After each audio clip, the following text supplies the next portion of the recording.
वो अल्लाह ही तो है जिसने तुमको एक शख्स से पैदा किया और उससे उसका जोड़ा बनाया ताकि उससे राहत हासिल करे।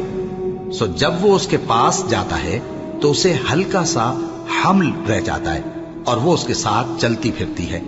फिर जब वो बोझ महसूस करती है यानी बच्चा पेट में बड़ा होता है तो दोनों मियां बीवी अपने परवरदिगार अल्लाह से इल्तिजा करते हैं कि अगर तू हमें सही और सालिम बच्चा देगा तो हम तेरे शुक्रगुजार होंगे।